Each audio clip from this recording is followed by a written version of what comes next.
Christina Aguilera has no regrets about her dirty past, but, as she revealed on The Drew Barrymore Show on Tuesday, February 28th, her wild looks and antics from yesteryear has presented its fair share of challenges now that she's raising young kids of her own.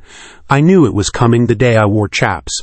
I was like, one day I know I'm going to be liked, because my daughter wants to wear a crop top too. And I am just like, can we just pull it down? I see myself doing that, the 43-year-old said. Jenna Phillips is reflecting on a difficult conversation she had with her late father, John Phillips, on the eve of her 1995 wedding to Billy Baldwin. In a video shared to her YouTube channel, California Preachin' last week, Phillips, 56, revealed that John blindsided her with a really intense conversation the night before. He was set to walk her down the aisle. We talked about stuff that was pretty earth-shattering, and a lot had come to the surface, and my father was having a ton of feelings. And of course, that made me have a ton of feelings. And I remember I was up all night just weeping, and numb as well, she recalled. I would weep, and then I would go stoic again. And it was because my father had just revealed some really big information to me, and I just felt blindsided by it. Phillips did not reveal the specifics of her difficult conversation with the Mamas and the Papas singer John, who died of heart failure in 2001 at age 65. But the two had a complicated relationship over the years, and she said in the video that he'd missed her entire childhood because he was high. Phillips has also publicly supported her half-sister Mackenzie Phillips, who wrote in her 2009 memoir that she and John had an on-and-off sexual relationship for 10 years. Dolly Parton isn't holding a grudge against fellow musician Elle King after that widely panned birthday tribute. In a recent interview with Extra, Parton urged her fans to move on from the controversy surrounding King's seemingly inebriated rendition of Marry Me on Jan. 19, which made headlines. Ellie is really a great artist, the 10-time Grammy winner said. She's a great girl, and she's been going through a lot of hard things lately. She added, she just had a little too much to drink, so let's just forgive that and forget it and move on, because she felt worse than anybody ever could. The Madam Web actress Dakota Johnson appears happy and relaxed while vacationing with Coldplay lead singer Chris Martin. The 50 Shades of Grey actress went on a Mexican getaway with Beau, days after the premiere of her latest film Madam Web. Dakota Johnson and Chris Martin, who had been in a relationship for years, were seen enjoying a day together at Punta Mita, Mexico. The family of Beach Boys. Star Brian Wilson are seeking a conservatorship over concerns about the 81-year-old's health. Court documents obtained by several U.S. outlets claim the musician is suffering from a major neurocognitive disorder, such as dementia. Dolly Parton isn't one to hold grudges, and she wants her fans to follow her lead with Elle King's drunken birthday tribute for her. While addressing the infamous incident during an interview with Extra published Friday, the Queen of Country Music took the high road, even urging fans and music industry professionals to forgive and forget the whole debacle. Not only that, but the Jolene hitmaker seized the opportunity to extend her sympathies and well wishes to King, even praising her fellow country artist. Ella really is a great artist, Parton told the outlet. She's a great girl, and she's been going through a lot of hard things lately, she sympathized with King.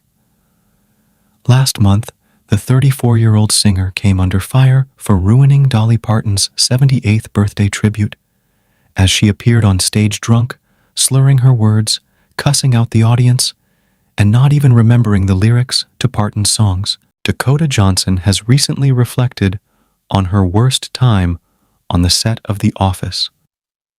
During an appearance on Late Night with Seth Meyers on Wednesday, The 50 Shades star revealed, "That was honestly the worst time of my life.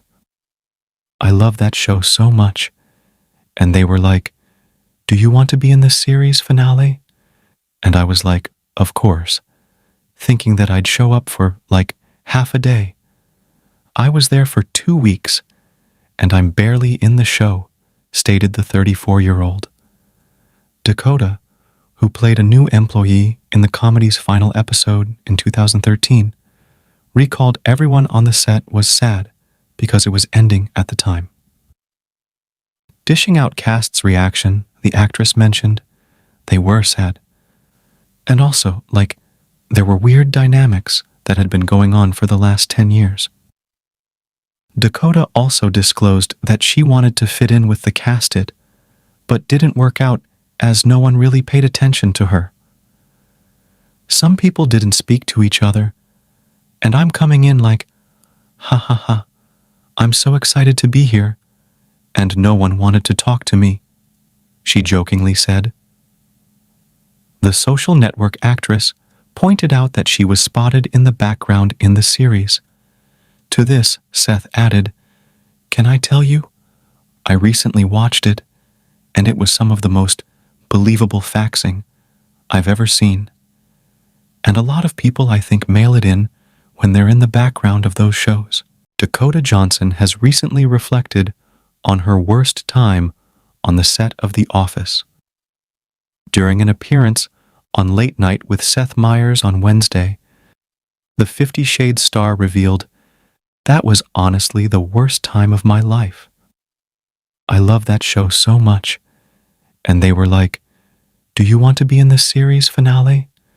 And I was like, "Of course," thinking that I'd show up for like half a day.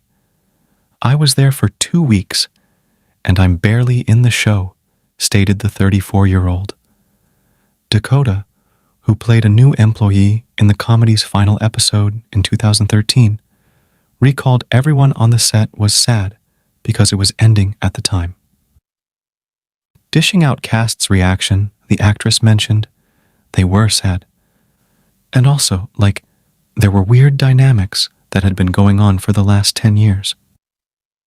Dakota also disclosed that she wanted to fit in with the casted, but didn't work out as no one really paid attention to her. Some people didn't speak to each other, and I'm coming in like, ha ha ha, I'm so excited to be here, and no one wanted to talk to me," she jokingly said. The social network actress pointed out that she was spotted in the background in the series. To this, Seth added, "Can I tell you? I recently watched it, and it was some of the most believable faxing I've ever seen.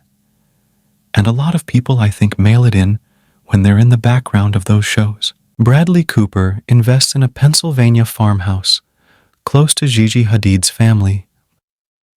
Bradley Cooper, known for his roles in movies like Maestro, recently invested $6.5 million in a sprawling 33-acre farm in Pennsylvania near Gigi Hadid's family home. Taylor Swift, omnipresent pop star and noted Kansas City Chiefs fan, sold her Dassault Falcon 900 private jet last month, Federal Aviation Administration records show.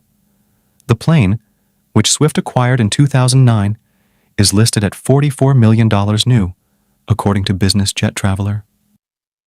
The sale leaves Swift with a single private jet, a Dassault Falcon 7X that seats about 12 passengers and has a normal range of around 6,150 miles. Swift's travel habits have made headlines recently.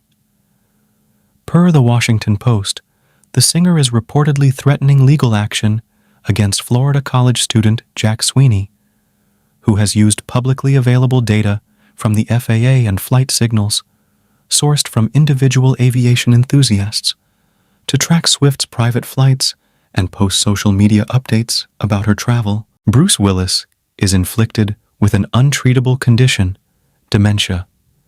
His wife, Emma Hemming, is set to release a book about her experience with being his caregiver.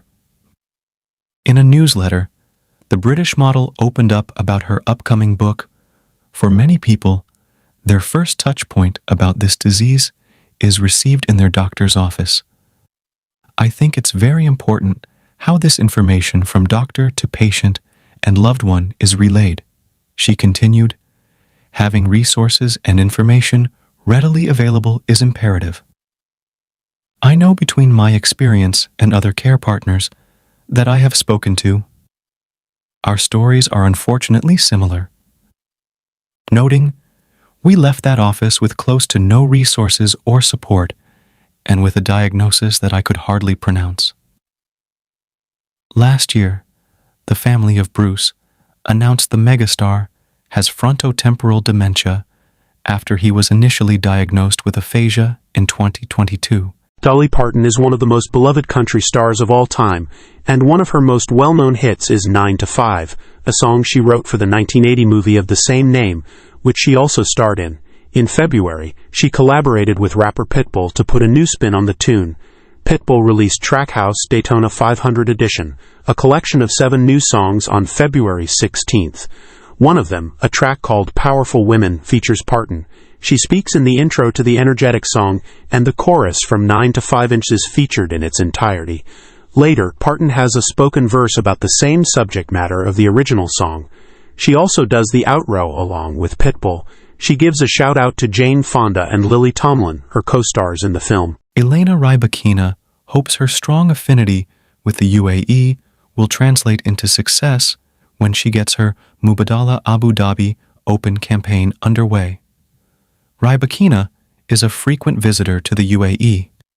She played in this tournament's inaugural edition last year, and in the one-off Abu Dhabi WTA Women's Tennis Open in 2021, an event created to help the schedule during the COVID-19 pandemic.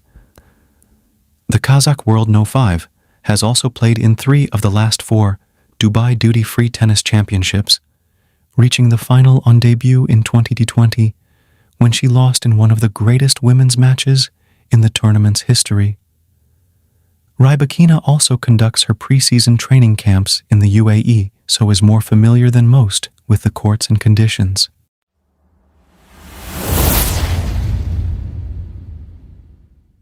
We asked, what's the music that moves your heart? From left, Beyoncé, Joni Mitchell, Stevie Wonder, Frankie Valli. Wherever there is romance, there is music. And what better vehicle to express your feelings on Valentine's Day than the love song? The Star asked 9 local musicians and 1 visitor to share their favorite. The Clark County Office of the Coroner Medical Examiner tells us that the cause of death has been ruled an accident for the Pawn Stars personality's son, who died in Las Vegas last month. TMZ was the first to report Adam's passing, after a representative for RH shared that Adam had died from a fatal OD. The Harrison family told TMZ shortly after his passing, "Our family is extremely saddened by the death of Adam. We ask for privacy as we grieve his loss." At the time, the Las Vegas Metro PD told us they were investigating the case. As we reported, Adam was struggling in the days leading up to his death, with former roommates telling cops that all was displaying erratic and strange behavior before allegedly barricading himself inside a guest house where he was staying. He reportedly had just been released from jail after serving 3 months behind bars, although we don't know the cause for his incarceration.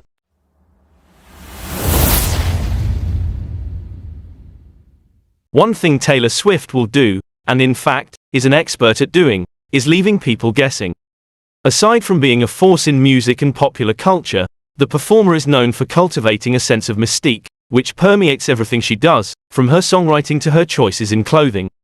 More often than not, the clothes she wears for public appearances give hints that pertain to her upcoming moves, oftentimes, album releases, through cuts, finishes and colors.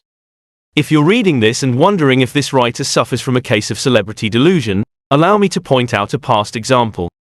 For the 2022 MTV VMAs, Swift's unexpected choice of a sparkling Oscar de la Renta mini dress resembled the night sky and ended up being a nod to her Midnights album, which was announced on the same night. Keep reading for 7 other times Swift has hinted at a new era, or provided a hidden message, through her fashion.